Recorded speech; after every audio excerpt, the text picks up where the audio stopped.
Bismillahirrahmanirrahim. Assalamualaikum warahmatullahi wabarakatuh. Alhamdulillahirrabbilalamin. Nasta'in ala umuri dunya.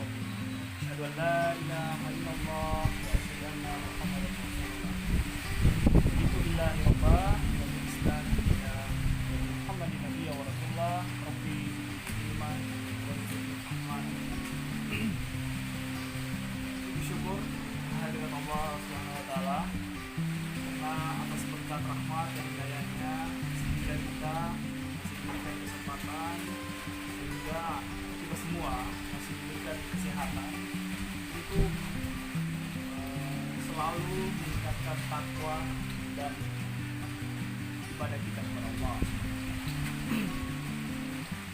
Salawat serta salam kalau pula kita haturkan pada junjungan kita, suri tauladan kita, Ibunda Nabi Muhammad SAW serta para sahabat dan pengikutnya yang insya Allah pengikutnya yang setia hingga akhir zaman adalah kita semua yang masih menyempatkan dirinya untuk menonton dan melihat presentase dari video saya kali ini.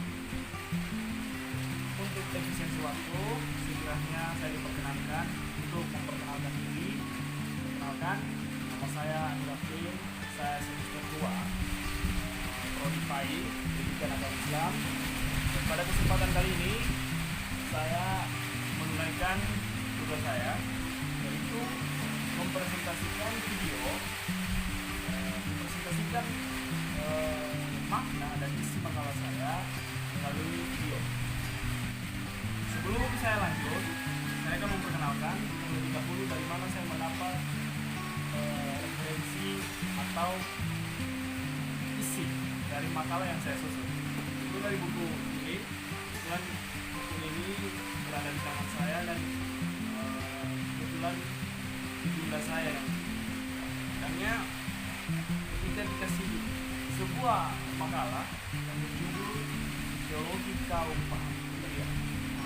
Saya langsung sekiranya bergembira karena tidak perlu mencari bahan yang susah lagi atau di buku-buku atau mencari buku atau situs internet karena sudah terdapat di dalam buku. Olehnya itu, saya akan langsung di dalam judul makalah saya yang berjudul Geologi Kaum Paham Pemberian. Untuk itu, saya akan memperkenalkan terlebih dahulu latar belakang yang menjadi acuan saya dalam menyusun makalah ini. Dan kebetulan tertera dalam penyusunan makalah yang saya sebut. Tulisan yang dalam makalah ini saya bacakan sedikit berkaitan dengan kemunculan penelitian para peneliti di bidang teologi berbeda pendapat. Karena penganut teologi sangatlah banyak dan caranya dikirakan dengan bukti gerakan ini terjadi pada pengajian Hasan Al-Basri. Selanjutnya ada perbedaan pendapat mengenai latar belakang kemunculan aliran teologi. Menurut Harun Nasution, kemunculan Qadariyah erat kaitannya dengan masalah perbuatan manusia, bahwa manusia mempunyai kemerdekaan dan kebebasan dalam menentukan perjalanan hidup. Berbeda dengan kaum Qadariyah. Tetapi saya tidak akan membahas itu. Saya lanjut. Ibnu Taimiyah mengemukakan sejarah timbul paham ini. Qadariyah manusia belum paham Qadariyah. Qadariyah muncul pada periode terakhir sahabat, yaitu ketika timbul perdebatan tentang qadar atau ketetapan Tuhan. Terkait penolakan terhadap qadar ini, para ulama salaf dan para imam telah membantah tentang pendirian kaum Qadariyah, Jabariyah dan bid'ah kedua golongan. Selanjutnya yang tertera di sini menurut Ibnu Nabata, seorang ahli penulis kitab Syahrul Al-Qur'an mengatakan bahwa orang yang mula-mula mengembangkan paham Qadariyah adalah seorang penduduk Iran. Pada mulanya dia seorang Nasrani, kemudian masuk Islam dan akhirnya menjadi Nasrani lagi. Nah, dari orang inilah Ma'bad al-Juhani dan Ghalilan al-Damashqi mengambil paham Qadariyah. Dapat dipahami bahwa pengaruh keyakinan menguasai munculnya aliran ini. Karena pada masa itu kaum muslimin bersentuhan langsung dengan penganut agama Yahudi dan Nasrani. Maksud di dalamnya muncul pengaruh Israelia terhadap ayat-ayat Al-Quran. Nah, itu sekiranya yang menjadi latar belakang saya dalam menyusun makalah ini. Selanjutnya, pada makalah saya mengambil sebuah poin, di mana ada 2 poin yang saya angkut, yang saya bahas dalam isi makalah saya. Yang pertama, pengertian dan sejarah munculnya paham Qadariyah. Yang kedua, dalil-dalil yang mengenai atau tentang paham Qadariyah. Ya, sebelumnya mengetahui lebih dalam tentang sejarah, perlu kita mengetahui apa pengertian dari paham Qadariyah. Sebelumnya tadi saya sudah menggambarkan bagaimana menurut Harun Nasution bahwa manusia memiliki kebebasan dan kemerdekaan. Ya, di sini dalam makalah yang saya susun dijelaskan bahwa paham Qadariyah berasal dari kata Qadariyah, berasal dari kata qadar. Kata ini adalah masdar dan fi'il madinya adalah qadara yang berarti kuasa atau mampu. Dengan demikian, Qadariyah dari segi bahasa berarti kekuasaan atau kemampuan. Adapun yang dimaksud Qadariyah di sini ialah paham yang menyatakan bahwa manusia kuasa atau mampu dalam melakukan perbuatan. Oke, maksudnya perbuatan manusia adalah dilakukan oleh manusia sendiri dengan kehendak dan kemampuannya sendiri. Sehingga dengan kata lain, perbuatan manusia adalah diwujudkan oleh manusia sendiri atas kehendaknya sendiri dan dengan menggunakan kemampuan yang ada dalam dirinya sendiri. Oke, untuk konteks lebih kecilnya atau kita kerucutkan lebih dalam lagi bahwa ketika manusia ingin berusaha, ketika manusia ingin mendapatkan sesuatu atau melakukan sesuatu yang ingin dia capai, maka dia harus melakukannya, maka dia harus berbuat.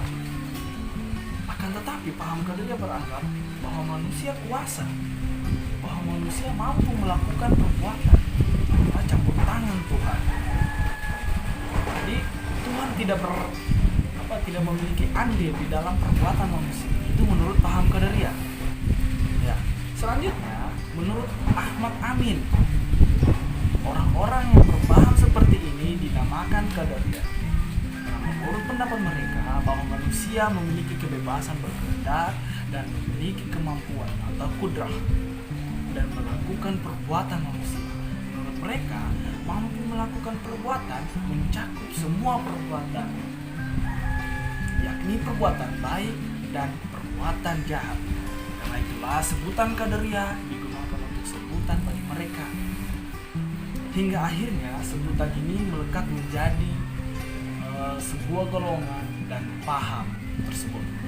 Ya, selanjutnya tidak dapat diketahui secara pasti kapan mulai munculnya paham ini di kalangan kaum muslimin. Yang dapat diketahui dalam sejarah adalah bahwa paham Qadariyah ini yang pertama kali melontarkan ialah Ma'bad al-Juhani seperti saya sebut pertama tadi, dan kemudian disebarkan oleh Ghalilan al-Damashqi. Oke, sebelum lebih dalam saya akan memperkenalkan siapa Ma'bad ini. Ma'bad adalah seorang tabi'in dari kalangan tabi'in. yang dikenal sebagai seseorang yang sangat jujur. Sangat jujur, ia termasuk salah seorang yang pernah mengikuti pengajian yang dipimpin oleh Hasan al-Basri di Masjid Basrah. Nah, tetapi ia dianggap memunculkan paham baru yang jelek, yakni yang disebut paham qadariyah ini. Ia dibunuh oleh Al-Hajjaj pada tahun 80 Hijriah. Ada yang mengatakan bahwa ia dibunuh karena memunculkan paham qadariyah. Tapi sebagian penulis sejarah menyebutkan bahwa Ma'bad ikut dalam kegiatan politik dan memihak kepada Abdul Ar-Rahman Ibnu Al-Ash'ari, gubernur Sijistan, dalam menentang dinasti Bani Umayyah pada masa itu. Ia mati terbunuh dalam pertempuran dengan Al-Hajjaj. Nah, dengan demikian, hal ini berarti bahwa ia mati terbunuh adalah karena ikut dalam perang menentang dinasti Bani Umayyah, bukan dibunuh dengan sebab paham qadariyah yang dilontarkannya. Oke, selanjutnya tokoh yang menyebarkan setelah Ma'bad yaitu Ghalilan al-Damaski. Dia adalah seorang yang sangat pandai berbicara. Kalau bahasanya sekarang itu pandai berretorika atau pandai dalam hal public speaking, seperti itu. Dan tinggal di Damaskus pada waktu itu. Ayahnya adalah Maullah Utsman bin Affan. Dalam menyiarkan paham qadariyah, Ghalilan mendapat tantangan dari Khalil Umar bin Abdul Aziz serta Umar bin Abdul Aziz orang terus menyebarkan paham tersebut. Untuk memelihara orang banyak agar tidak sampai mengikuti paham yang disebarkan Ghalilan ini, Khalifah Hisham bin Abdul Al-Malik memerintahkan untuk ia dibunuh dengan cara kedua tangan dan kedua kakinya dipotong dan ia disalib sampai mati. Dengan cara kedua tangan dan kedua kakinya dipotong dan ia disalib sampai mati. Dan ini adalah sebuah pembunuhan yang keji tentunya. Tapi tidak diketahui dengan pasti apakah ia dibunuh hanya dengan sebab paham yang dianutnya atau yang disebarkannya, ataukah ada unsur politik yang melatar belakangnya seperti yang terjadi pada Ma'bad. Oke. Jadi saya akan mengambil sebuah kesimpulan dari kisah dan sejarah ini. Jadi sebagai bukan kesimpulan sih, jadi inti awal. Kesimpulan akan di akhir. Sebagaimana telah disebutkan di atas, paham qadariyah ini pada mulanya dilontarkan oleh Ma'bad Al-Juhani, kemudian disebarkan oleh Ghalilan al-Damaski tentang perbuatan manusia. Menurut Ghalilan, manusia berkuasa atau atas perbuatan manusia itu. Manusia sendirilah yang melakukan perbuatan itu, baik atau buruk, atas kehendak dan kemampuannya sendiri. Dan manusia sendiri pula yang melakukan atau meninggalkan perbuatan jahat atas kehendak dan kemampuannya sendiri. Nah, sekiranya kita mungkin sudah memahami apa yang dimaksud oleh paham qadariyah dan tokoh-tokoh yang melatar belakangi munculnya paham qadariyah. Di mana ada dua tokoh tadi saya sebutkan. Oke. Saya lanjut ke pembahasan kedua saya, yaitu dalil-dalil Al-Quran yang sesuai pemikiran paham qadariyah. Saya langsung membacakan dalil-dalil yang melatar belakangnya. Dalam surat Al-Kahfi ayat 29, wa qulil haqqu mir rabbikum faman syaa'a falyu'min wa man syaa'a falyakfur.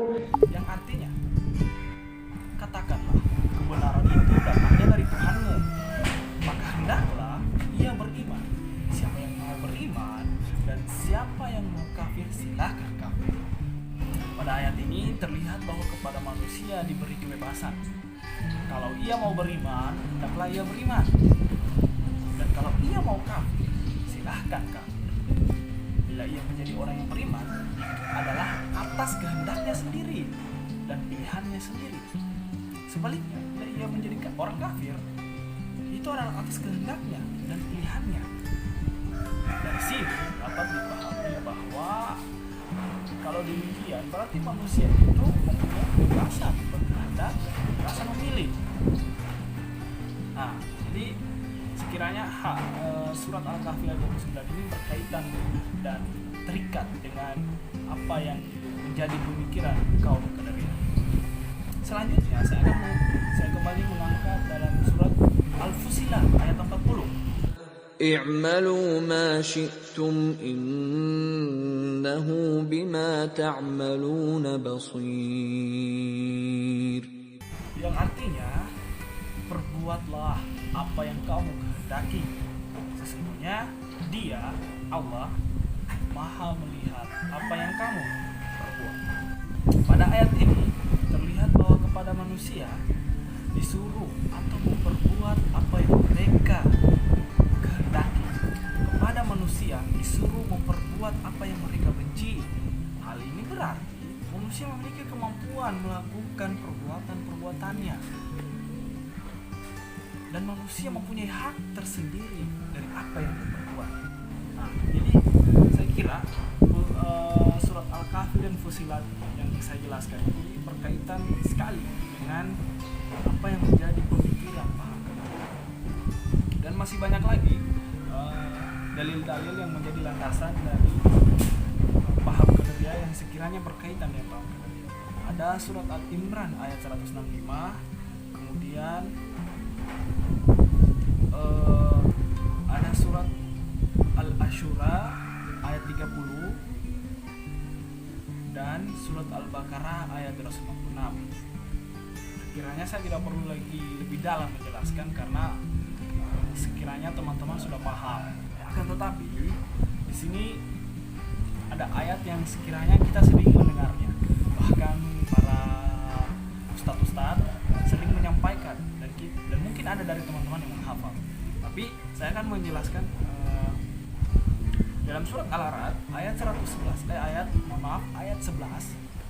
إن الله لا يغير ما بقوم حتى يغيروا ما بأنفسهم وإذا أراد الله بقوم سوءا فلا مرد له وما لهم من دونه من وال. Sesungguhnya Allah tidak merubah keadaan suatu kaum sehingga mereka merubah keadaan yang ada pada diri mereka. Jadi Allah tidak akan merubah suatu kaum tanpa kaum sendiri itu merubah dirinya. Nah, dari penjelasannya ayat ini dipahami bahwa keadaan suatu kaum akan dapat berubah apabila mereka itu sendiri merubah keadaan yang ada pada mereka. Bila mereka ingin bernasib baik, hendaklah melakukan usaha untuk dapat memperoleh nasib yang baik. Nah, bila tidak, maka nasib mereka tidak akan berubah dengan sendirinya menjadi baik. Dengan demikian, ayat ini mengandung pengertian bahwa manusia memiliki kemampuan melakukan usaha untuk merubah keadaan yang ada pada dirinya. Hal ini mengandung arti bahwa perbuatan manusia sendiri yang melakukannya. Tentu saja yang dimaksud merubah keadaan di sini adalah yang berada dalam batasan kemampuan manusia, bukan di luar batas kemampuan manusia. Demikianlah antara lain sekiranya ayat-ayat yang menjadi landasan dan dalil-dalil penguat terkait pemikiran paham Qadariyah. Mungkin saya langsung kepada kesimpulan yang menjadi intisari dari sebuah presentasi makalah yang sempat saya susun. mengambil sebuah kesimpulan analisis. Ada beberapa poin ini, sekiranya ada 4 poin, di mana poin pertama bahwa sekiranya orang yang menganut paham qadariyah adalah orang yang berdosa besar itu bukan kafir dan bukan mukmin, tapi fasik, dan orang fasik itu masuk neraka secara kekal. Itu menurut mereka. Oke, kedua, Allah Subhanahu wa taala tidak menciptakan amal perbuatan manusia. Manusia sendirilah, kata mereka, yang menciptakan segala amal perbuatannya. Dan karena itulah, maka manusia akan menerima balasan baik, surga. Tentunya balasan baik itu adalah surga atas segala amal yang baik. Nah, dan menerima balasan buruk. Tentunya balasan buruk adalah neraka atas segala amal perbuatan yang salah dan dosa. Karena itu pula maka Allah Subhanahu wa taala berhak disebut adil. Ketiga, kesimpulan yang saya ambil adalah kaum qadariyah mengatakan bahwa Allah itu besar. Sehingga karena kebesarannya mereka mengartikan bahwa Allah tidak memiliki sifat-sifat azali. Apa maksudnya? Seperti ilmu, qudrat, hayat, mendengar, dan melihat, yang bukan dengan zatnya sendiri. Menurut mereka, Allah Subhanahu wa taala itu mengetahui, berkuasa, hidup, mendengar, dan melihat dengan zatnya sendiri. Tidak ada sifat-sifat yang menambah atas zat Allah. Dapat yang mengatakan bahwa Allah memiliki sifat-sifat yang qadim, itu menurut qadariyah sama dengan mengatakan bahwa Allah itu lebih dari satu. Padahal Allah itu satu dan tidak bersekutu dalam segala hal dan dalam segala keadaan. Ya, selanjutnya kesimpulan terakhir yang dapat saya susun, kaum qadariyah berpendapat bahwa akal manusia mengetahui mana yang baik dan mana yang tidak baik. Walaupun Allah tidak menurunkan agama, sebab menurutnya segala sesuatu ada memiliki sifat yang dapat menyebabkan baik atau buruk. Misalnya, benar itu memiliki sifat-sifat sendiri yang menyebabkan baik atau buruk. Mungkin hanya itu pemahaman yang dapat saya sampaikan atau terangkan dalam presentasi melalui video ini. Saya berterima kasih kepada dosen pengampu mata kuliah ilmu kalam sudah memberi suatu tugas di mana tugas ini dapat menambah wawasan kami dan referensi kami. Olehnya itu, kritik dan saran sangat kami hargai dan kami butuh, karena tanpa kritikan kita mati. Selanjutnya, sebuah kata penutup, jangan lihat siapa yang menyampaikan, tapi lihat apa yang disampaikan. Setiap kita adalah guru dan setiap tempat adalah kelas. Ada hikmah di balik setiap orang menyampaikan, ada pelajaran di setiap orang menyampaikan, dan ada pelajaran atau hikmah di setiap tempat yang kita pijak atau kita pati atau kita temui. Oke, mungkin hanya itu. Saya Andi Raflin. Dengan selesainya tugas atau presentasi makalah saya hari ini, saya tutup. Nun wal qalami wa ma yasturun. Wassalamualaikum warahmatullahi wabarakatuh.